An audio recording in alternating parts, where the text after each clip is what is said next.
future of America. I've never seen a less optimistic time in my lifetime in this country. And people wonder why. I think it's really simple. It's because government's now telling them, stop dreaming, stop striving, we'll take care of you.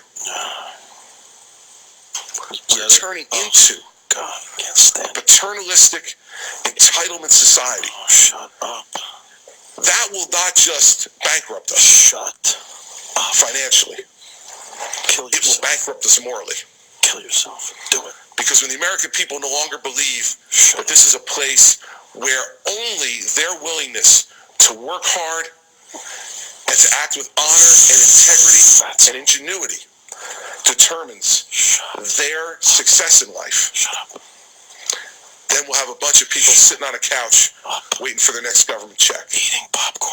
Okay, so now he's before your peeps, the Jewish leaders. It's funny, when he was supporting the letting radical Islam run amok in New Jersey, I wonder if the Jews thought he would have been good then. This is what a hypocritic, bombastic fool this guy is, that he has no shame, that just a week ago he's blasting Ray Kelly for daring to try to root out radical Islam in New Jersey, and then the next day he's trolling for cash like the pig, like the oaf that he is, in front of a bunch of Jews. You need to give him some slack. Let's go to the audio tape, David, from yesterday as he was fending off the press on those very same statements. That's not what I said. Read the transcript, Matt. What I said was, if we continue on the course that we're on, that we would become a paternalistic society where people were no longer encouraged to strive and achieve, but we're just sitting on the couch waiting for the next government check. I didn't say that's what we are. I said if these policies continue, we don't. Not everybody sits on a couch all day, you behemoth, you Wooly.Mammoth. Enough. This guy's always talking about sitting on the couch. Well, you know, not everybody's sitting on the couch with 6 gallons of ice cream in front of them. Some of us work 2 jobs, you loser. Let's go to the audio tape in defense of El Jefe Christie. No, everybody. No, everybody. Jenna, everybody benefits from those programs, right? Everybody. Every senior citizen gets an opportunity to have Medicare. Every senior has Social Security. Medicaid for the poor. What I'm saying is that if we don't reform those programs conceivably could eat the rest of the budget. Shut up!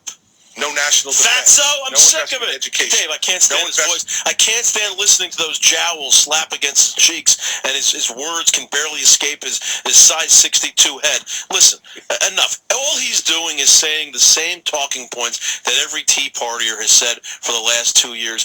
We get it. Welfare society, Obama bad. It's true. Wonderful. I don't want to hear it out of your mouth. Gotta go you are an enemy of the people who supports radical Islam. We got to try one more defense of El Jefe Christie. So I'm referring to everybody in America can become that way. If what we do is disincentivize people from being ambitious and trying to grow, and we incentivize them only to hold on and to protect entitlement programs without a thought of how they're going to be paid for. Okay, got it. And so that was my point yesterday. It was not about any particular sector of people, because candidly, the unemployed are unemployed because they can't find a job. Shut up. I'm not saying it's their fault at all. What I'm saying is the only way we're going to get them back to work is to grow the economy. Oh, he's talking about the way to grow the economy is to get our fiscal house in order. The only thing it's growing is his waistline. And to reform our tax system. Stop eating!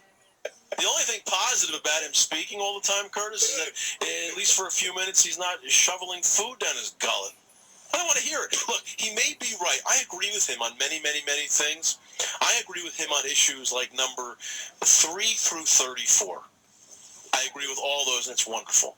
But when you have a guy who is actively trying to stop the NYPD from investigating radical Islam, it doesn't make a difference about issues 3 through 34 because he's going to get me killed. I won't have to worry about issues 3 through 34. Shut up, you bloviating Now, pig. if he amends that statement, if he does a mea culpa, no. He can never reform himself in your eyes. He's shown his true colors. He's shown that he puts his ego before our safety. I want nothing to do with this guy. I am tired.